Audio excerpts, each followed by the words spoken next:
On a humid August night in 1851, somewhere along the tobacco plantations of Southside Virginia, a slave trader's ledger recorded an entry that would never be fully explained.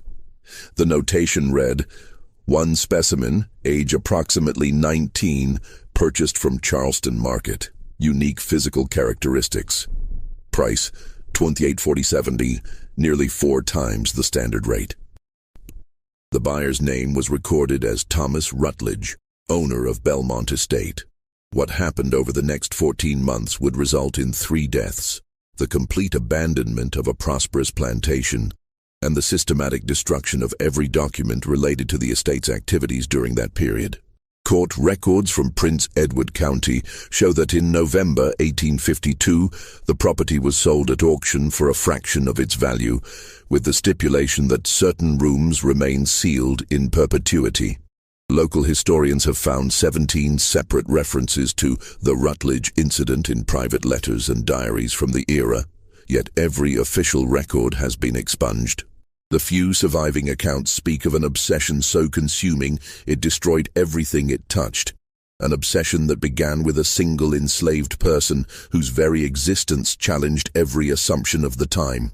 Before we continue with the story of Belmont Estate and the mysterious purchase that would doom the Rutledge family, if you're fascinated by the darkest chapters of American history, the ones they tried to erase, make sure you're subscribed to Liturgy of Fear.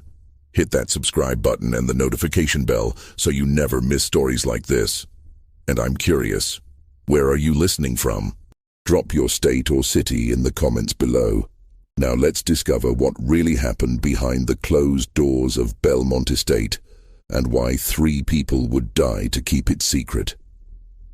The truth about what occurred that autumn is far more disturbing than any supernatural tale could ever be.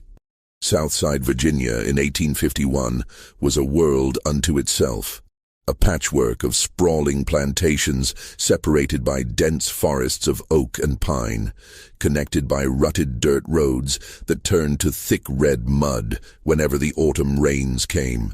This was tobacco country, where fortunes were built on the backs of enslaved laborers, and a man's worth was measured in acres and human property. The air itself seemed heavier here, thick with humidity and the acrid smell of tobacco leaves hanging in the curing barns.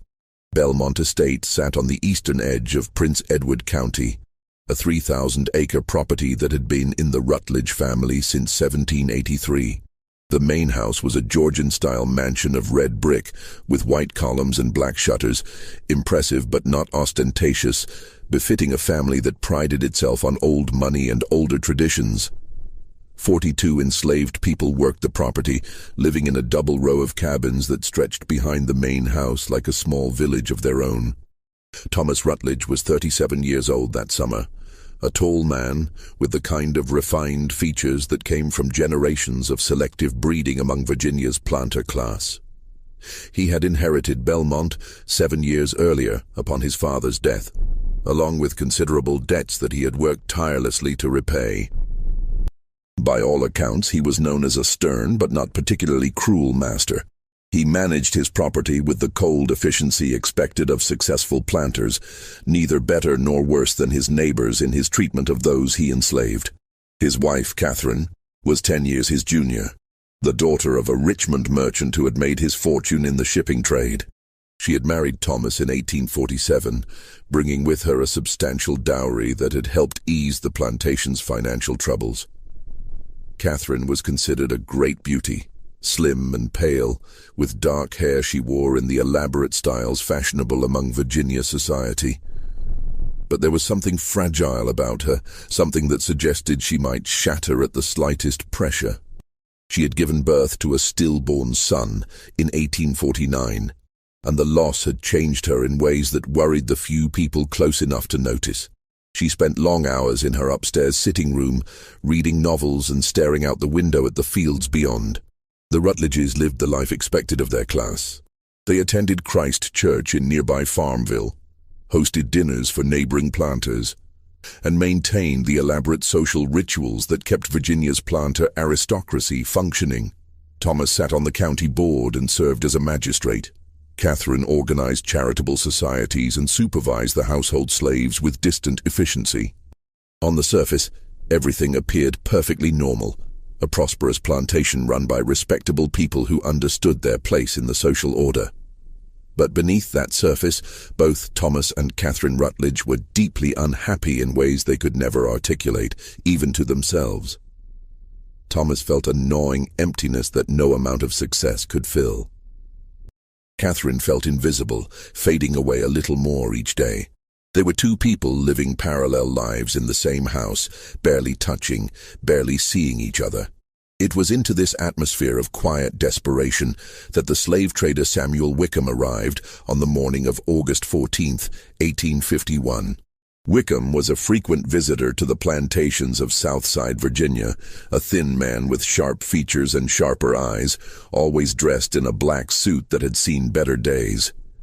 He specialized in what he called specialty acquisitions, slaves with particular skills or unusual characteristics that might command premium prices from wealthy buyers. He had been traveling the coastal cities for the past 6 months, attending every major slave auction from Baltimore to Savannah, looking for inventory that would interest his most discriminating clients. Thomas received him in the plantation office, a small building separate from the main house where he conducted business. Wickham accepted a glass of whiskey and made small talk about tobacco prices and the political situation. There was always tension in the air those days, debates about territories and slavery that made prudent men nervous about the future. Then he leaned forward, his voice dropping to a more confidential tone. "I've acquired something unusual, Mr. Rutledge. Something I think might interest a man of your sophistication." Thomas raised an eyebrow. "I'm not in the market for additional field hands at the moment, Mr. Wickham." "This isn't a field hand." Wickham pulled a folded paper from his coat pocket, a bill of sale with detailed notations. "This is a unique specimen, purchased 3 weeks ago at the Charleston market.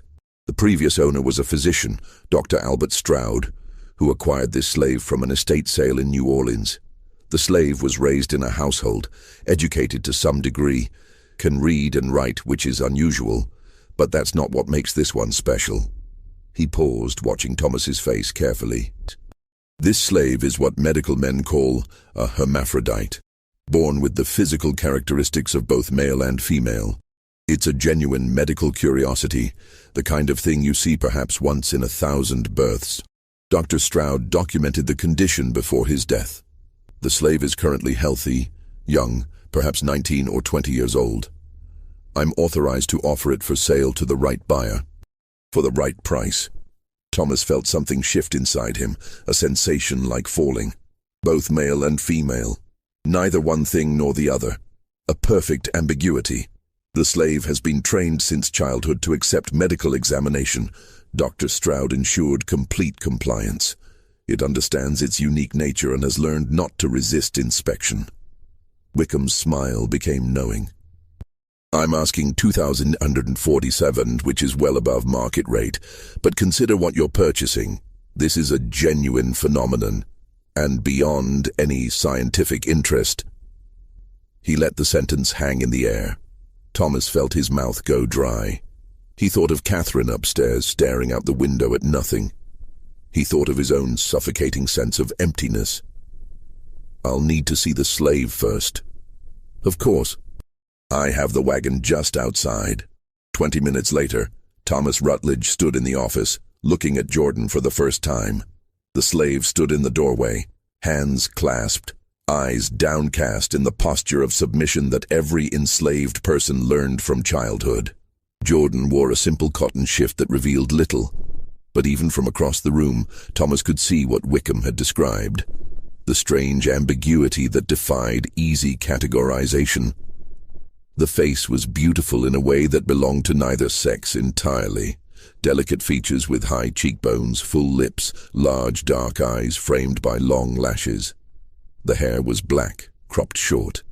The body beneath the shift suggested curves that might have been feminine or might have been something else entirely. The hands were graceful, the bare feet narrow and well-formed. But it was the voice that truly captured the impossible nature of this person's existence. When Wickham ordered Jordan to speak, what emerged was a sound pitched somewhere between male and female registers, belonging fully to neither. "My name is Jordan, Master. I am 19 years old. I can read, write, and cipher. I have been trained to submit to medical examination without resistance. I am obedient and willing to serve." The words were clearly rehearsed, delivered with the flat affect of someone who had learned to suppress all personality. But Thomas heard something beneath them, a quiet intelligence, an awareness that this person understood exactly what they were and what was being sold. Thomas stared, unable to look away from this person who seemed to exist in some impossible space between categories. He felt a fascination rising in him that he didn't fully understand, a need to comprehend this mystery standing before him. "I'll take it," he heard himself say. The transaction was completed within the hour. Wickham accepted a bank draft, handed over the papers, and departed with the satisfied air of a man who has made an excellent sale. Thomas stood alone in the office with his new acquisition, feeling excitement and unease in equal measure. "Come with me," he said finally. "I need to determine where you'll be housed." He didn't take Jordan to the slave quarters behind the main house. Instead, he led the slave to a small cottage that sat at the edge of the formal gardens, a structure that had once housed his father's valet, but had stood empty for years. It was isolated enough to be private, but close enough to the main house to be convenient. "You'll stay here," Thomas said. "I'll send for you when I've decided on your duties." Jordan stood in the center of the cottage's single room, hands still clasped, face expressionless. "Yes, master." Thomas returned to the main house, his mind churning. That evening at dinner he told Catherine about the acquisition, choosing his words carefully. He described Jordan as an unusually educated house slave with a unique background that he had purchased as a potential addition to the household staff. Catherine showed little interest at first, picking at her food. "If you think it's necessary, Thomas. The slave has uncommon characteristics. The previous owner was a physician who valued the slave for medical reasons. It might be useful to have someone with such training in the household." Something in his tone made Catherine look up, studying his face. "What kind of characteristics?" Thomas hesitated. "It's difficult to explain. Perhaps you should see for yourself." The next morning, he brought Catherine to the cottage to meet Jordan. Catherine stood in the doorway looking at the slave with initial disinterest that slowly transformed into something else as she took in Jordan's appearance. The ambiguous beauty, the impossible to categorize presence, the strange quality of existing between worlds. "This is Jordan," Thomas said, watching his wife's face. "The slave I mentioned." Catherine moved closer, circling Jordan slowly, her expression unreadable. Jordan stood perfectly still, eyes downcast, breathing slowly and evenly. "What exactly makes this slave so unusual?" Catherine asked. Thomas explained, keeping his voice clinical, describing Jordan's condition in medical terms. As he spoke, he watched something shift in Catherine's expression. The same fascination he had felt, the same disturbed curiosity. When he finished, Catherine was silent for a long moment. Then she reached out, her hand hovering near Jordan's face before falling back to her side. May I examine for myself? To understand?" Thomas felt his heart begin to race. "If you wish." What happened in that cottage over the following hour would mark the beginning of their descent. Catherine's examination started with clinical curiosity, studying Jordan's face, the slave's hands, asking questions about Dr. Stroud's documentation. But gradually, almost imperceptibly, it became something else. Something neither Thomas nor Catherine could have named, but both recognized. When they finally left the cottage and returned to the main house, they didn't speak of what had happened. But that night, for the first time in months, they came together in their marriage bed, drawn to each other not by love or affection, but by a shared secret, a shared fascination with the impossible person who now lived in the cottage beyond their garden. It was the beginning of an obsession that would consume them both. The autumn of 1851 in Prince Edward County brought cooler temperatures and the hard work of tobacco harvest. But inside Belmont Estate, something far more troubling was taking root. Within a week of Jordan's arrival, a new pattern had established itself. One that the other enslaved people on the property noticed immediately, even if they didn't fully understand it. Jordan was moved from the cottage to a small room on the third floor of the main house, officially designated as Catherine's personal maid. The slave was given new clothes, better food than the field hands received, and seemed to exist in a strange, privileged isolation from the rest of the enslaved community. But the other slaves saw things that troubled them. They saw how the master and mistress would both disappear upstairs at odd hours. They heard sounds through the walls that were difficult to interpret. They noticed how Jordan would emerge from that third-floor room, moving carefully, face blank, eyes distant. Harriet, the plantation's cook, was one of the first to sense that something was deeply wrong. She had worked at Belmont for 20 years, had seen 3 generations of Rutledges, and had developed the keen observational skills necessary for survival in her position. She noticed how Thomas had stopped managing the plantation properly, how bills piled up on his desk unopened, how he would forget meetings with neighboring planters. She noticed how Catherine had stopped eating properly, growing thinner and paler by the week, spending hours locked in that third-floor room. One morning in late September, Harriet tried to speak with Jordan in the kitchen. The younger slave had come down to fetch breakfast for the master and mistress, moving with that strange, careful gait, face showing nothing. "Child," Harriet said quietly, glancing around to make sure they were alone. "Are they hurting you up there? You can tell me. I've been here long enough to know when something ain't right." Jordan looked at her with those unreadable eyes. "I have everything I need, Aunt Harriet. The master and mistress treat me well." "That ain't what I asked." A flicker of something crossed Jordan's face, so quick Harriet almost missed it. Pain, perhaps, or resignation. Then it was gone, replaced by that careful blankness. "I do what I was born to do," Jordan said softly. "What I was trained to do. It's easier when you don't think about it." Before Harriet could respond, footsteps sounded on the stairs above. Jordan gathered the breakfast tray and disappeared back upstairs, leaving Harriet alone in the kitchen with a sick feeling in her stomach. The whispers began in the slave quarters that night. People spoke in low voices about the strange new slave who never joined them in the evenings, who never attended the secret prayer meetings in the woods, who seemed to exist in some separate world entirely. Some of the older slaves remembered stories about conjure and hoodoo, about people born with unusual powers who could bewitch their masters. Others dismissed such talk as superstition, but couldn't explain what was happening in the big house any better. Meanwhile, upstairs in that third-floor room, Thomas and Catherine were discovering depths to their obsession that neither had imagined possible. Thomas had acquired books on anatomy and medical science, texts that discussed rare conditions and unusual cases. He would spend hours reading these volumes, then comparing what he learned to his observations of Jordan. He began keeping a journal, though its contents were far different from the meticulous plantation records he had maintained for years.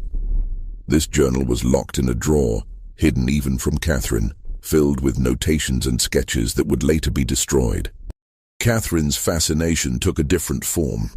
She would spend entire afternoons in Jordan's room, having the slave dress and undress repeatedly, styling Jordan's hair in different ways, trying to understand this person who seemed to shift between categories depending on clothing and presentation. She commissioned new garments from a seamstress in Farmville, some cut in feminine styles, others more masculine, all designed to either emphasize or obscure Jordan's ambiguous form. "I want to understand what you are," Catherine told Jordan one afternoon. "Whether you're truly both or neither or something else entirely." Jordan, standing motionless while Catherine adjusted a dress collar, replied in that careful, neutral voice, "Does it matter, mistress? I am what you see, what you want to see. But what do you see when you look at yourself?" For a moment, Jordan's mask slipped. "I see what everyone has always seen, something to be examined, something to be understood, something that exists only to satisfy other people's curiosity. Catherine's hand stilled. "That's not... I don't mean to..." But she couldn't finish the sentence because they both knew it was exactly what she meant. What both she and Thomas meant every time they summoned Jordan to that room, every time they studied and questioned and tried to categorize what could not be categorized. As September turned to October, the household settled into a routine that looked almost normal from the outside. Thomas managed the plantation with mechanical efficiency when he bothered to manage it at all. Catherine maintained her social obligations when absolutely necessary, though she declined more invitations than she accepted. The other slaves went about their work, whispering among themselves, but knowing better than to question their master's behavior openly. But those who paid attention could see the signs of decay. Thomas had lost weight, his clothes hanging loose on his frame. His eyes had taken on a feverish quality, and he rarely slept more than a few hours before rising to pace the halls or retreat to his study. Catherine had stopped wearing her elaborate dresses, preferring simple dark gowns that hung on her increasingly skeletal body. Her hair, once her pride, was often left in a simple knot, unwashed for days at a time. And Jordan remained exactly as before, calm, blank, obedient. Moving through the house like a ghost, speaking only when spoken to, existing in that strange liminal space between person and property, between master and slave, between the living and something that merely survived. It was in late October that the first true crisis occurred. Two of the field hands, brothers named Samuel and Isaac, attempted to run away. They were caught by patrollers 15 miles from the plantation and brought back in chains. Thomas, roused from his obsessive studies, was forced to deal with the situation as plantation discipline required. He had them whipped, 10 lashes each, administered in front of the assembled slaves as a warning to others. But his heart wasn't in it. He watched the punishment with distant eyes, his mind clearly elsewhere. After it was done and the other slaves had been dismissed to their quarters, he stood alone in the yard, looking at the whipping post, with an expression that might have been guilt, or might have been nothing at all. Harriet, watching from the kitchen window, saw him there and understood something fundamental. The master wasn't just obsessed with Jordan. He was disappearing into that obsession, becoming less substantial with each passing day, less present in the world of normal human concerns. That night, she heard the master and mistress in the third-floor room again. But this time, through the walls and floors, she heard something new, raised voices, an argument. The words weren't clear, but the emotion was unmistakable. Anger, perhaps, or desperation. The next morning, Jordan came to the kitchen for breakfast, moving even more carefully than usual. Harriet said nothing, but when their eyes met across the kitchen, she saw something in Jordan's expression that chilled her to the bone. It was the look of someone who knew exactly how this would end and had resigned themselves to it. November arrived with unseasonably cold winds that stripped the last leaves from the trees and sent the enslaved workers scrambling to prepare for winter. But inside Belmont Estate, a different kind of cold had settled, the frigid atmosphere of a household coming apart at the seams. The plantation was failing. Not obviously, not yet, but those who understood such things could see the signs. Fields that should have been planted with winter wheat lay fallow. Fences needed mending but remained broken. The tobacco from the previous harvest sat in the barns, much of it unsold because Thomas had failed to negotiate contracts with buyers in Richmond. Bills accumulated on his desk, many unopened, some months overdue. Neighboring planters began to notice. They remarked among themselves about Thomas Rutledge's absence from church, his failure to attend county board meetings, the way he would accept dinner invitations and then send his regrets at the last moment. Some attributed it to grief over his wife's continued poor health. Others whispered about financial troubles or drink. None of them guessed the truth, because the truth was too strange for their world to accommodate. Catherine had stopped even pretending to maintain her social obligations. She rarely left the main house, and when she did venture out to the garden or the nearby paths, she moved like a woman walking in her sleep. Her friends from the charitable societies stopped calling after their visits were repeatedly turned away by servants with polite excuses. The minister from Christchurch came once to inquire after her health and was told she was indisposed. He left, looking troubled, but didn't return. The enslaved people on the property understood, in the way that the powerless always understand the powerful, that something was deeply wrong. The carefully maintained distance between master and slave had broken down in ways that made everyone uncomfortable. Thomas no longer inspected the work or gave clear orders. Catherine no longer supervised the household with her former efficiency. The plantation ran on momentum and the initiative of the slaves themselves, who understood that their survival depended on maintaining routines even when their masters had abandoned them. And then there was Jordan. The other enslaved people had initially viewed Jordan with suspicion tinged with fear. This stranger who had been brought in from outside, who lived in the big house, who seemed to have some inexplicable hold over the master and mistress. But as weeks turned to months, suspicion evolved into something closer to pity. They saw how Jordan existed in a kind of prison, isolated from the community in the quarters, locked into a role none of them could fully comprehend, but all recognized as deeply wrong. Some of the women tried to reach out. Delia, who had been Catherine's maid before Jordan arrived, approached the younger slave one afternoon when they happened to pass in the hallway. "If you need anything," Delia said quietly, "if you need someone to talk to or, I don't know, just know you're not alone here." Jordan looked at her with those careful, guarded eyes. "Thank you, but I am alone. We all are in the end." The response was delivered without self-pity, simply as a statement of fact. Delia watched Jordan continue down the hall and felt a profound sadness that had nothing to do with her own circumstances and everything to do with recognizing suffering she was powerless to relieve. By late November, Thomas had begun to withdraw even from Jordan. The nightly visits to the third-floor room became less frequent. He would spend long hours in his study instead, drinking whiskey and staring at the locked journal he no longer wrote in, as if the answers to questions he couldn't articulate might somehow appear in its pages. Catherine filled the void. She spent entire days in Jordan's room now, barely eating, barely sleeping, locked into an obsession that had consumed whatever else had once existed in her life. She would talk to Jordan for hours, rambling monologues about her childhood in Richmond, her marriage, the baby she had lost, her sense that she had somehow failed at the fundamental task of being a woman. Jordan listened with that same careful attention, responding when required, offering no judgment or comfort.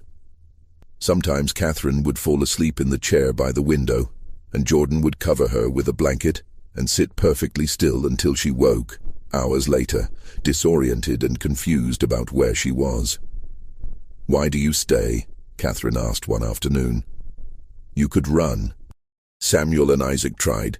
You're smart enough to have a better chance than they did." "And go where, mistress? I was born marked as different. Everywhere I go, people see that difference and want to understand it, to examine it, to possess it. At least here I know what to expect." "That's terrible," Catherine whispered. "Yes, mistress, it is." It was during one of these long afternoons that Catherine finally articulated the question that had been growing in her mind for months. "Do you hate us? Thomas and me?" Jordan was silent for a long moment. When the slave finally spoke, it was with careful consideration, as if weighing each word. "Hate requires a kind of freedom I don't have, mistress. To hate you, I would have to believe I deserved something different, that I had a right to be treated as fully human. But I was taught from childhood that I don't have that right, that my unusual nature makes me something less than human, something to be studied and displayed, so no, I don't hate you, I don't. I simply endure you, the same way I've endured everyone before you, and will endure everyone who comes after." Catherine began to cry then, deep, wrenching sobs that seemed to come from somewhere fundamental. Jordan sat motionless, offering no comfort, simply bearing witness to the mistress's breakdown with that same careful neutrality. When Catherine finally composed herself, her face was blotchy and her eyes were red. "I think we're destroying ourselves," she said. "Thomas and I. This obsession with you, it's like a disease eating us from the inside." "Yes, mistress. And you're just watching it happen? What else can I do?" Catherine had no answer. The crisis that had been building for months finally came to a head on December 15th, when Dr. Edmund Carlyle arrived at Belmont Estate. Dr. Carlyle was a physician from Richmond, an old friend of Thomas's father, who had written to Thomas weeks earlier offering condolences on some business difficulties he'd heard about through mutual acquaintances. Thomas, in a moment of weakness and desperate need to validate his obsession, had written back, mentioning his acquisition of a medical curiosity, and inviting Carlyle to visit and offer his professional opinion. He arrived in the afternoon, a rotund man in his 60s with white mutton chops and the confident bearing of someone who had spent 40 years being deferred to as an authority. Thomas greeted him with an enthusiasm that seemed forced, almost manic. Catherine remained upstairs claiming a headache. They dined together that evening, and Thomas spoke with barely controlled excitement about Jordan. Carefully at first, using medical terminology and discussing the rarity of true hermaphroditism, but gradually becoming more animated, more revealing of his fascination. Carlyle listened with professional interest that slowly shifted to something more troubled as the evening progressed. "I would be very interested to examine this slave," Carlyle said finally, "if you're amenable." "Of course. That's why I invited you. I value your expertise, your professional assessment of the situation." Something in Thomas's voice made Carlyle pause. "The situation?" Thomas seemed to catch himself. "The medical condition, I mean. The documentation from the previous owner was extensive, but I would appreciate a second opinion from someone of your standing." After dinner, Thomas brought Carlyle to Jordan's room. Catherine was already there, sitting in her chair by the window, looking like a wraith in her dark dress. Jordan stood by the door, hands clasped, face carefully neutral. "This is Jordan," Thomas said, his voice taking on that clinical tone he used when trying to maintain distance from his obsession.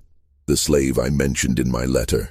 Carlyle approached Jordan with professional detachment, asking questions about age, general health, the slave's history before coming to Belmont. Jordan answered in that careful, rehearsed manner, providing information without inflection or emotion. "May I conduct a brief physical examination?" Carlyle asked. "Nothing invasive, simply an external observation to assess the condition Mr. Rutledge described." Jordan glanced at Thomas, who nodded. "Of course, Doctor. Jordan is accustomed to medical examination." What followed was a professional, respectful assessment that stood in stark contrast to what had been happening in that room for the past 4 months. Carlyle examined Jordan's face, hands, asked the slave to turn slowly, made a few notations in a small book he carried. His examination was thorough but dignified, treating Jordan as a patient rather than a specimen. When he was finished, his expression had shifted from clinical interest to something more complex, a mixture of professional curiosity and deeply personal concern. "Remarkable," he said quietly. "A genuine case of hermaphroditism. Quite rare indeed." He looked at Thomas, then at Catherine sitting motionless in her chair. "Might I speak with you privately, Mr. Rutledge?" They retired to Thomas's study, leaving Catherine and Jordan alone upstairs. Carlyle accepted a brandy and stood by the fire, choosing his words with obvious care. "Thomas, I've known your family for many years. I respected your father despite his difficulties, which is why I must speak frankly now, as a friend and as a physician." Thomas felt his stomach tighten with dread. "What is it?" "That slave upstairs is indeed a genuine hermaphrodite. The condition is as rare as you suggested.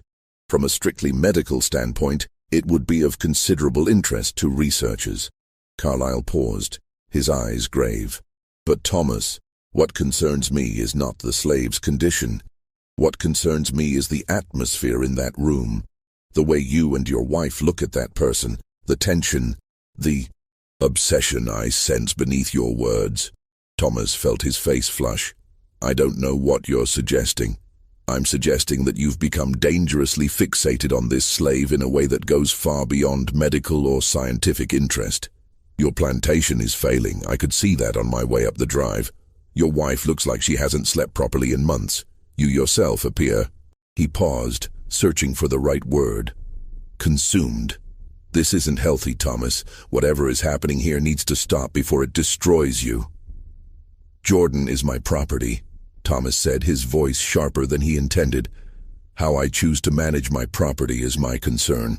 There are moral lines, Thomas, even in the treatment of slaves, and I fear you've crossed several of them." The conversation deteriorated from there. Thomas became defensive, then angry. Carlyle remained firm but compassionate, trying to make Thomas see what was happening to him and his wife, but Thomas couldn't or wouldn't hear it. The obsession had its hooks too deep. Carlyle left the next morning, troubled and convinced that something terrible was unfolding at Belmont Estate. He considered writing to mutual friends, perhaps even to the county authorities, but what would he report? That a man was too interested in a slave he owned. That wasn't illegal, wasn't even particularly unusual in Virginia in 1851. So Carlyle did nothing, and the opportunity to intervene passed. After his departure, Thomas and Catherine didn't speak about the visit, but something had shifted. Carlyle's words had forced them to confront, however briefly, what they were doing. And that confrontation didn't lead to change. It led to desperation, to a doubling down on the obsession, as if by consuming themselves entirely in it, they could somehow escape the guilt that was beginning to poison everything. January 1852 brought heavy snows that isolated Belmont Estate from the outside world for nearly 3 weeks. The tobacco fields lay dormant under white blankets, the slaves huddled in their quarters around smoky fires, and inside the main house, Thomas and Catherine descended further into a darkness that neither could any longer deny or escape. The isolation seemed to accelerate everything. With no social obligations to maintain, no appearances to keep up, they abandoned whatever restraint had remained. Thomas stopped even pretending to manage the plantation. Catherine stopped leaving the 3rd floor entirely. And Jordan simply endured, as always, existing in that strange liminal space between person and object, between the living and those who merely survived. But something had changed in Jordan too. The slave had begun to speak more often, not with defiance exactly, but with a kind of quiet observation that made Thomas and Catherine increasingly uncomfortable. Jordan had learned that speaking could create cracks in their certainty, could introduce doubt into their carefully constructed rationalizations.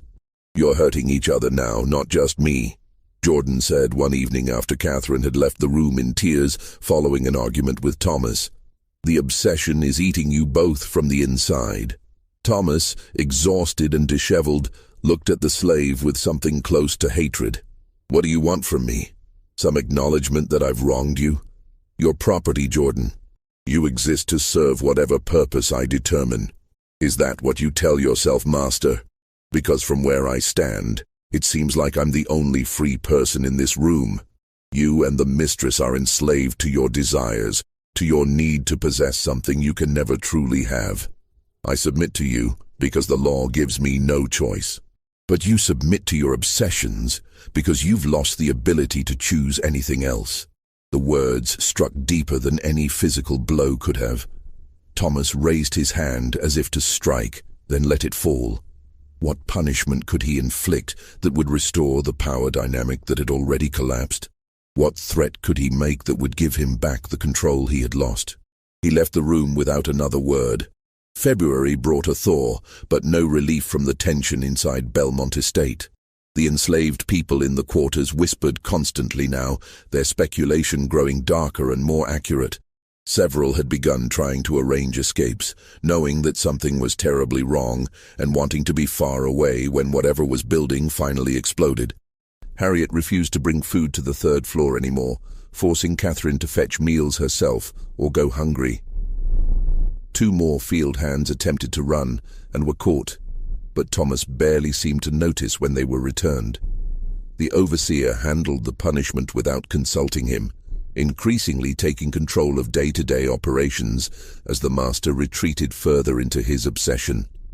Catherine had begun to waste away visibly. She ate almost nothing, slept only in brief, fitful intervals, spent every waking moment either in Jordan's room or pacing the halls like a ghost. Her friends from the charitable societies, concerned by her long absence, sent notes that went unanswered. The minister came again and was turned away at the door. "I see myself in you," Catherine told Jordan one afternoon, her voice barely above a whisper. "Neither one thing nor another. Neither fully alive nor fully dead, trapped in some impossible space between." "No, mistress," Jordan replied quietly. "You see what you want to see. I'm just a person. Born different, yes, but still just a person. It's you and the master who made me into something else. You turned me into a symbol of your own confusion, your own sense of being lost." Catherine's hands trembled as she wrapped her arms around herself. "But you are lost too. We're all lost here. Perhaps. But I was lost long before I came to Belmont Estate. You chose this. That's the difference." The household staff noticed the change in the mistress. Delia, passing Catherine in the hallway one morning, was shocked by what she saw. The woman had become skeletal, her eyes sunken and wild, her hair hanging loose and unwashed. She moved like someone already half dead, stumbling from one moment to the next without any sense of purpose or direction. Thomas was little better. He had stopped shaving, stopped changing his clothes regularly. He would wander the house at odd hours, muttering to himself, sometimes standing outside Jordan's door for long minutes without ever knocking. The servants learned to avoid him, to make themselves invisible when he passed, because there was something unpredictable in his manner now, something that suggested he might shatter at the slightest provocation. The whispers in the slave quarters had evolved from speculation to certainty. Something terrible was going to happen. Everyone could feel it. That sense of impending disaster that hangs in the air before a storm breaks.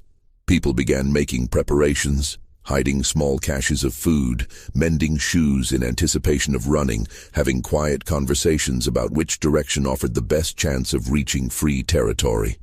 It was Harriet who finally tried to intervene, driven by a sense that if someone didn't do something, blood would be spilled. She found Thomas in his study late one afternoon, staring at nothing, a glass of whiskey forgotten in his hand. She stood in the doorway, gathering her courage, knowing that what she was about to do could get her sold away, or worse. "Master Rutledge," she said quietly, "I need to speak plain with you." He looked up slowly as if coming back from somewhere very far away. "What is it, Harriet?" "This thing you and the mistress got going with that slave Jordan. It ain't right, sir. And it's killing all 3 of you. I can see it happening day by day. You gotta let that child go. Sell Jordan away, send that slave somewhere else, before this whole house comes crashing down." Thomas stared at her for a long moment. She braced herself for his anger, for punishment, for the violence that masters could inflict on slaves who spoke out of turn. But instead, something crumbled in his expression, and for just a moment, she saw the truth written plainly on his face. He knew she was right, knew exactly what was happening, and was powerless to stop it. "Get out, Harriet," he said finally, his voice barely audible. "Just get out." She left, her heart pounding, knowing she had tried and failed. If this story is giving you chills, share this video with a friend who loves dark mysteries, hit that like button to support our content, and don't forget to subscribe to never miss stories like this. Let's discover together what happens next, because the horror in Belmont Estate is about to reach its terrible conclusion. The breaking point came on February 14th, 1852. The day started like any other in that household of slow dissolution. Thomas rose late, disheveled and hollow-eyed. Catherine remained upstairs, having not left the 3rd floor in 3 days. Jordan moved through the routine of survival, fetching water, managing the small tasks that maintained the illusion of normalcy. But something was different. Those who knew Catherine well, and the enslaved women who had served her for years knew her better than anyone, could see that she had reached some kind of breaking point. There was a strange calm about her that morning, a stillness that was more frightening than her usual agitation. Delia noticed it when she passed the mistress in the hallway. Catherine's eyes, usually restless and fevered, had taken on a glassy quality, as if she were looking at something very far away. She moved with deliberate slowness, like someone performing a rehearsed ritual. When Delia offered to bring her tea, Catherine simply shook her head and continued up the stairs without speaking. Harriet noticed it too, and the feeling of dread that had been building in her chest for months suddenly intensified. She found herself praying, quietly under her breath as she worked in the kitchen, that whatever was coming would pass quickly and leave the innocent unharmed. By evening, a cold rain had begun to fall, drumming against the windows and turning the world outside into a blur of grey water. The temperature dropped sharply, and the wind howled around the corners of the house, making the old structure creak and groan. It felt like the kind of night when terrible things happened, when the normal rules of the world suspended themselves. Thomas sat in his study, staring at the fire, drinking whiskey with mechanical regularity. He had stopped trying to understand what had happened to his life, had stopped trying to rationalize or justify. He simply existed in a fog of alcohol and exhaustion, waiting for something he couldn't name. Upstairs, Catherine sat in Jordan's room, watching the slave with an intensity that had become familiar over the months, but had now taken on a desperate edge. The lamp flickered, casting shadows that danced across the walls. Outside, the rain intensified, and somewhere in the distance thunder rumbled. "I can't do this anymore," she said suddenly, her voice cracking. "I can't wake up one more day in this house, in this life, knowing what we've become." Jordan, sitting on the narrow bed, looked at her with those careful, guarded eyes. "Then leave, mistress. Take what money you can and go somewhere far away. Start over." "Start over?" Catherine laughed, a broken sound with no humor in it. "How do I start over when I carry this with me? When every time I close my eyes I see what we've done, what we've become? You don't understand. There's no starting over from this. There's only ending it." Something in her tone made Jordan sit up straighter, suddenly alert. "Mistress, what do you mean?" Catherine stood abruptly, pacing to the window and back, her movements jerky and uncoordinated.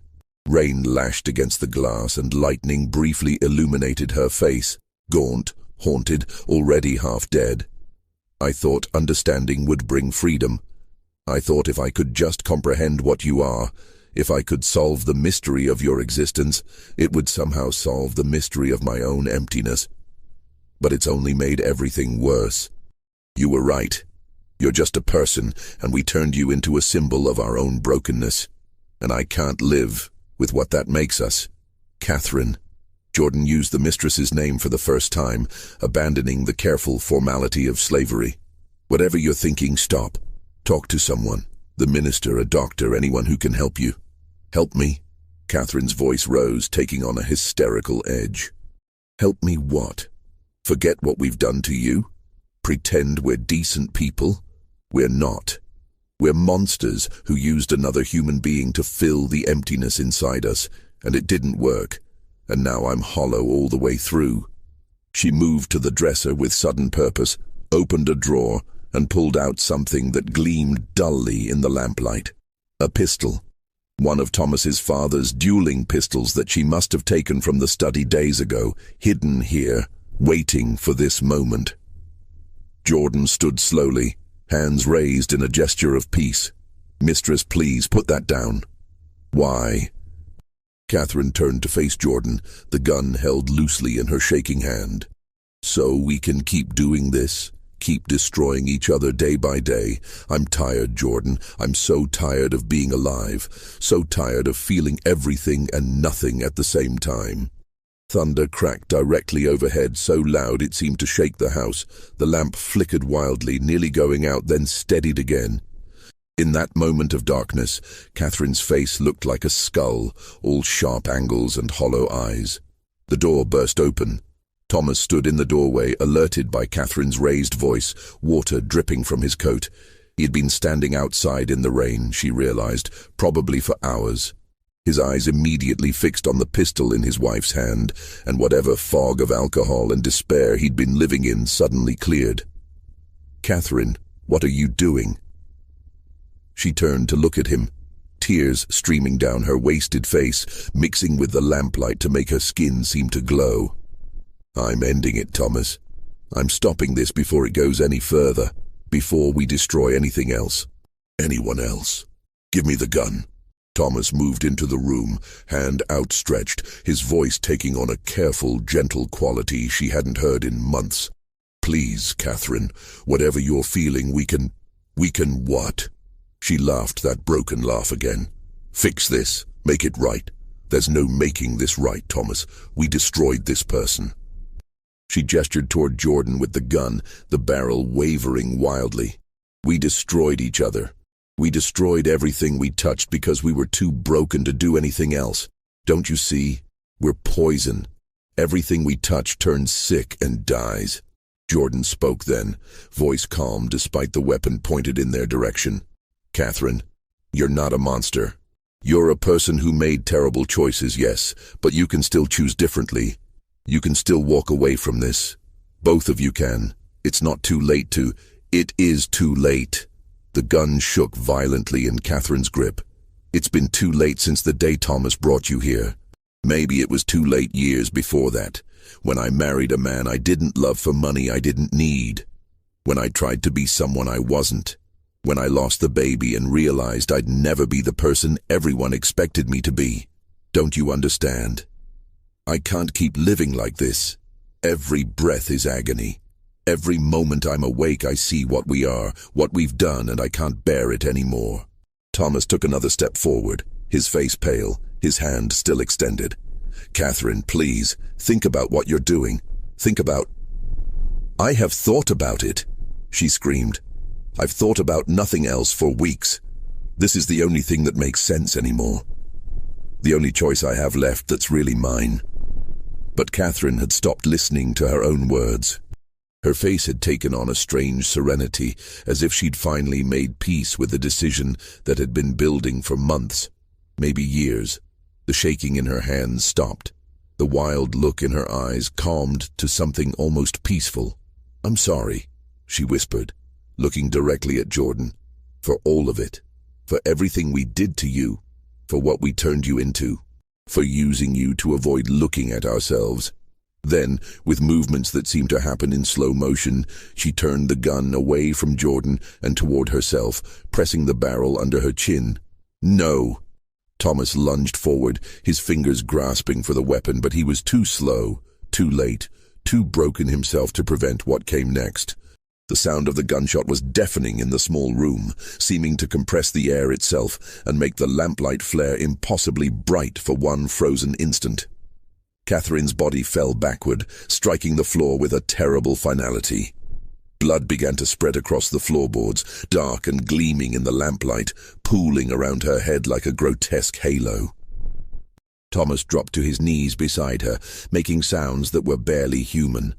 Raw grief and horror that transcended language, animal sounds of pain that no words could express.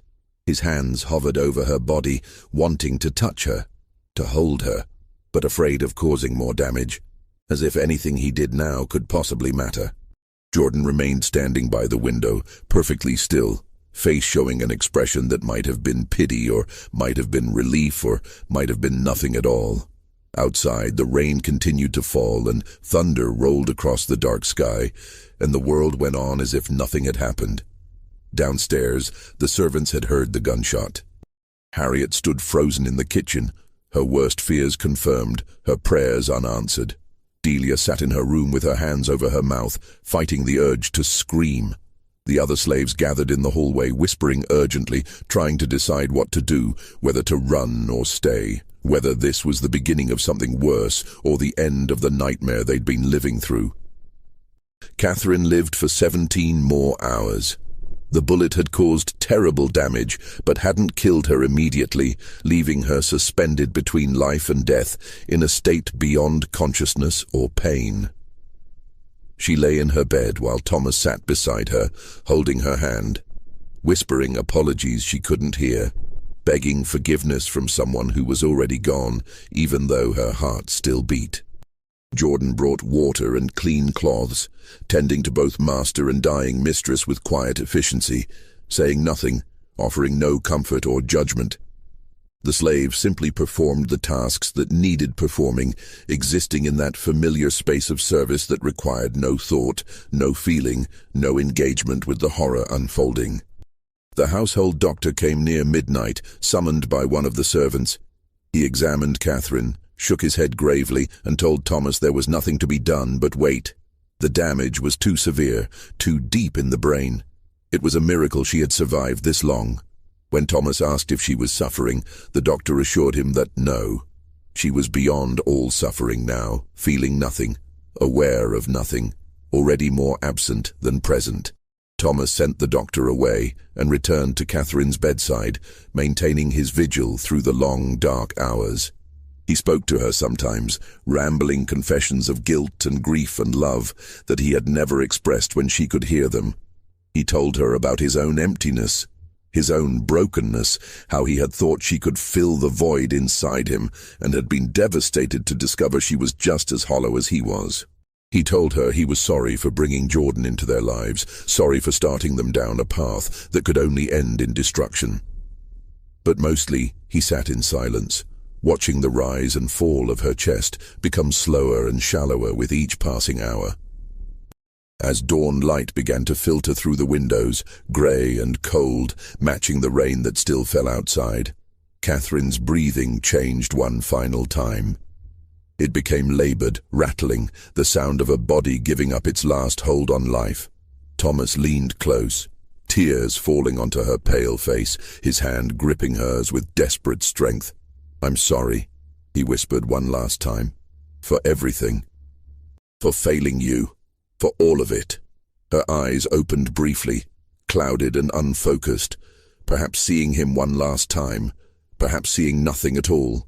Her lips moved, forming words without sound, words he would never know, messages that died undelivered. Then she was gone. The terrible rattling breath stopped. Her hand went limp in his. The slight warmth that had remained in her skin began to fade, replaced by the cold that claimed all the dead. Thomas sat with her body for hours after, unable to move, unable to think, unable to feel anything except a vast emptiness that seemed to swallow everything. Not just Catherine, not just himself, but the entire world, the entire universe, everything collapsing into a void that had no bottom and no end. Finally, Jordan spoke from the doorway, voice quiet and neutral. "Master, we need to call for help. The servants, the doctor, someone needs to be told." Thomas looked up at the slave, his face ravaged by grief and guilt, his eyes red from crying, his hands still clutching his dead wife's cooling fingers. And in that moment, unable to bear the weight of his own culpability, he lashed out at the only target available. "This is your fault," he said, his voice flat and dead. "You did this to us. You destroyed everything."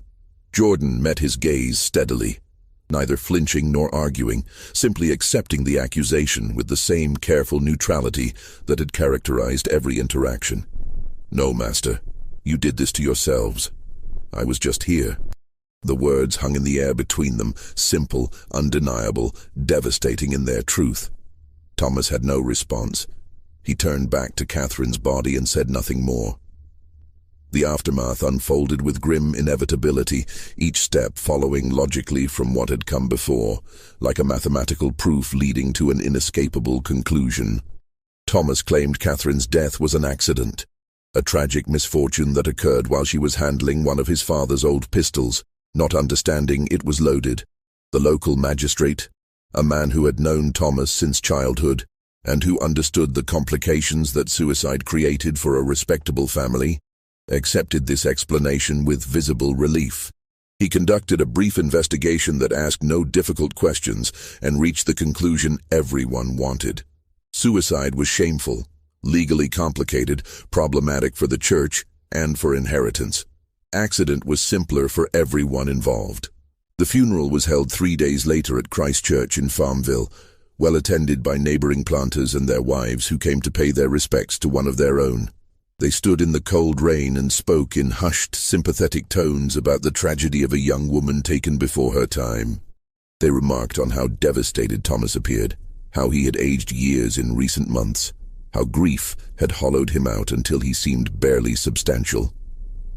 They offered their condolences with genuine feeling. These people who had known the Rutledges for generations, who had no idea what had really happened behind the closed doors of Belmont Estate. None of them knew the truth.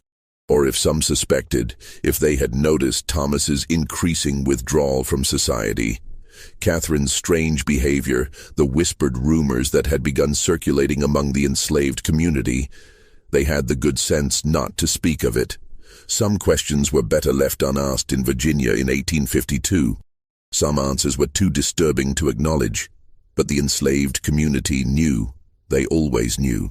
In the quarters at Belmont and on neighboring plantations, in whispered conversations after the masters had gone to bed, the truth circulated through the invisible network that connected Virginia's enslaved population. The story of what had happened at Belmont Estate spread and grew in the telling, acquiring mythic dimensions as it passed from mouth to mouth, becoming a cautionary tale about the corrupting nature of absolute power, and what happened when masters treated enslaved people not as human beings, but as objects to satisfy their desires. They spoke of Jordan, the strange slave, neither man nor woman, who had somehow driven the Rutledges to destruction simply by existing. Some versions of the story suggested Jordan had special powers, some kind of conjure or hoodoo that made masters lose their minds. Others claimed Jordan had been so beautiful, so impossibly alluring, that even good Christian people couldn't resist falling into sin. Still others whispered that Jordan hadn't done anything at all except hold up a mirror to the Rutledges' souls, and they had destroyed themselves when they couldn't bear what they saw reflected there. The truth, as always, was more complicated and more mundane than legend allowed. But the legend served its purpose, reminding the enslaved that their masters were not invulnerable, that obsession and guilt could destroy even the most powerful, that sometimes survival itself was a kind of victory. Within a week of Catherine's funeral, Thomas made arrangements to sell Belmont Estate. He met with potential buyers, negotiated terms, accepted the first reasonable offer despite it being well below the property's actual value. He wanted only to be rid of the place as quickly as possible, to put distance between himself and the site of his destruction. Before the sale was finalized, he did 3 things. First, he ordered the third-floor room where Catherine had died, sealed and locked.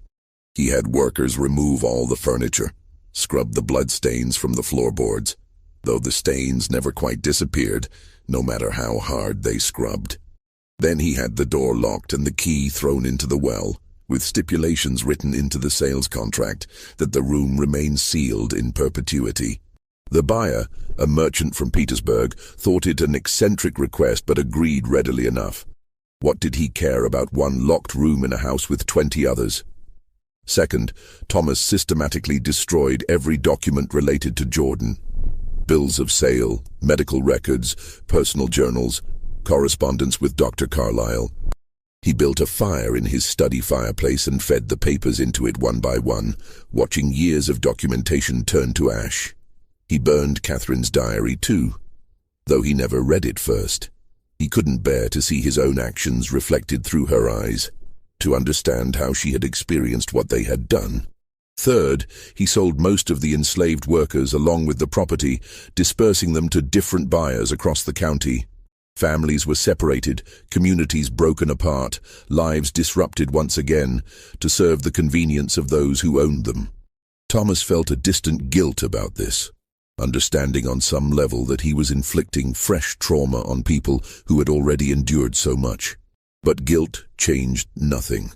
He needed money to start over, and slaves were property to be liquidated like any other asset. But he kept Jordan. When asked why, he had no good answer. Perhaps it was because Jordan was the only other person who truly understood what had happened, the only witness to his complete degradation. Perhaps it was because some part of him still felt that strange fascination, that need to possess what he couldn't understand. Or perhaps it was simply because he couldn't imagine Jordan belonging to anyone else, being subjected to another master's curiosity or cruelty.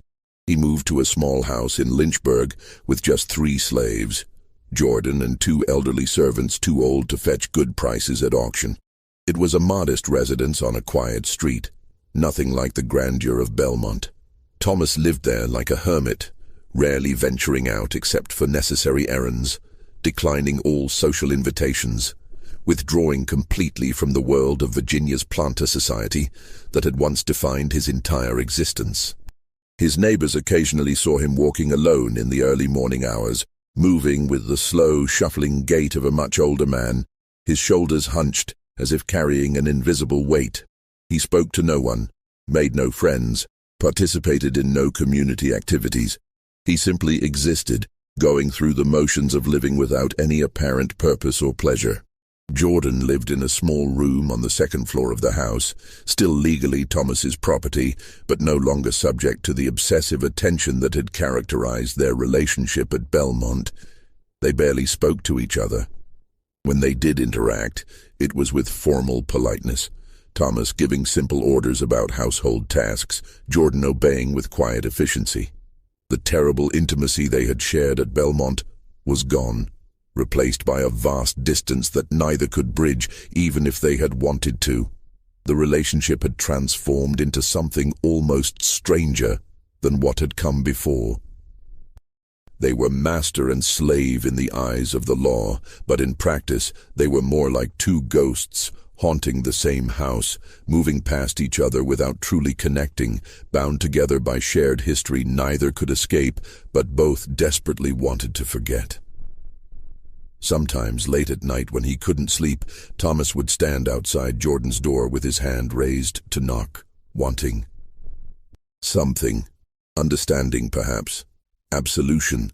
Some acknowledgement that what had happened between them had been real, had mattered, had meant something beyond mere exploitation and destruction. But he never knocked. He would stand there for long minutes, his hand trembling in the air, then turn away and return to his own room without making a sound.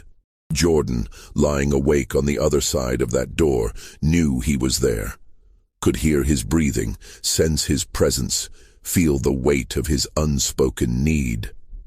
But Jordan never opened the door, never offered the comfort or confrontation Thomas might have been seeking.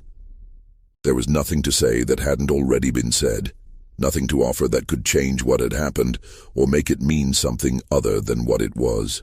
The months passed slowly in that house of ghosts and silence.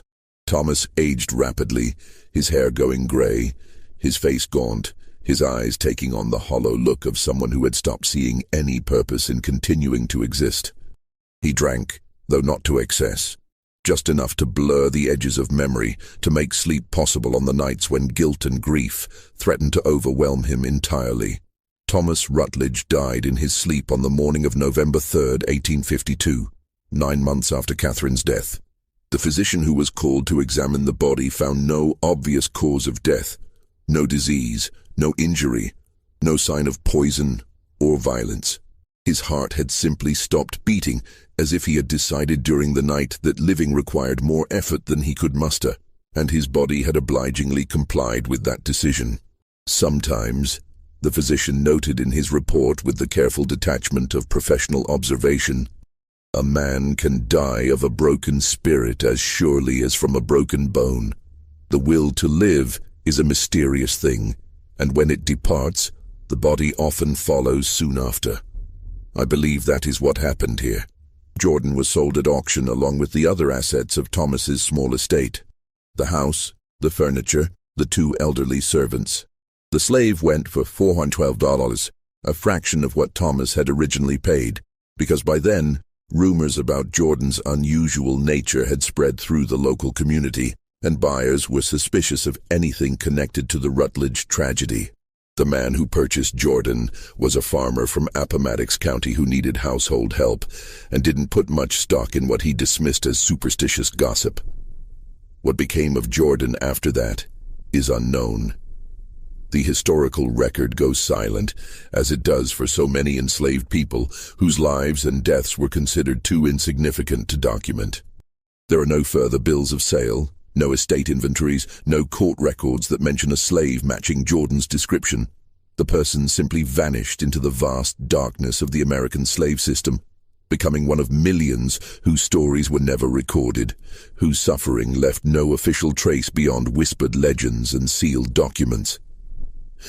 Perhaps Jordan eventually found freedom somehow, through escape to the north, through the chaos of the approaching civil war, through eventual emancipation when it finally came. Perhaps Jordan lived a long life under a new name, in a place where no one knew the story of Belmont Estate, where being different was no longer a curiosity to be examined, but simply one variation among many in the infinite diversity of human existence. Perhaps Jordan found some measure of peace, some way to heal from the violations suffered at the hands of Thomas and Catherine Rutledge. Or perhaps not. Perhaps Jordan lived the rest of a short life being passed from master to master, examined and exploited by each in turn, dying young and forgotten in some unmarked grave. History is full of people who suffered without redemption, without justice, without healing, without even the consolation of being remembered. We want to believe that Jordan survived, that somehow this person who endured so much eventually found freedom and peace. But we simply don't know, and the silence of the historical record may be answer enough. Belmont Estate stood empty for 3 years before being purchased by the merchant from Petersburg who had bought it from Thomas. The new owner moved in with his family, determined to restore the property to its former prosperity. But within weeks, strange reports began circulating.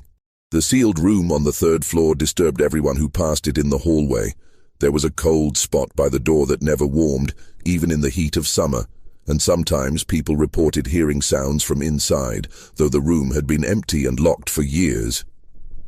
Against the stipulations of the original sale, the new owner eventually had the room opened, curiosity overcoming his agreement to leave it sealed. Inside, workers found evidence of what had happened there. Dark stains on the floorboards that no amount of scrubbing had removed, marks on the walls where furniture had stood, an atmosphere so oppressive that the men who entered refused to stay longer than absolutely necessary. They stripped the room entirely, replaced the floorboards, repainted the walls. But the new owner's family reported they could never quite shake the feeling that something terrible had happened in that space, some echo of violence and despair that lingered despite all efforts to erase it. The estate changed hands 4 more times over the next decade, each owner staying only briefly before selling at a loss and moving on. Stories began to circulate about the property, about strange sounds in the night, about shadows that moved in ways shadows shouldn't move, about a presence that filled certain rooms with inexplicable dread. Each successive owner tried to dismiss these stories as superstitious nonsense, the kind of tales that accumulate around any old house.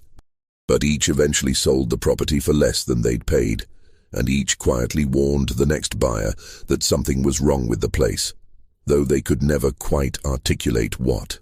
By 1865, during the chaos of the Civil War's final months, when Union and Confederate forces swept back and forth across Virginia, the main house burned under circumstances that were never adequately explained. Some said it was Union soldiers passing through the area. Others claimed it was local residents who had grown tired of the house's sinister reputation and decided to end it once and for all. Still others whispered that the house had simply destroyed itself, that the weight of what had happened there had become too much for brick and timber to bear, and the fire had started from within. Only the foundation and a few outbuildings survived the blaze. These remained standing for another 2 decades, slowly deteriorating, before being finally swallowed by forest and undergrowth as nature reclaimed land that humans had abandoned. Today, nothing remains of Belmont Estate except a few crumbling brick foundations, barely visible beneath decades of leaf litter and encroaching vegetation.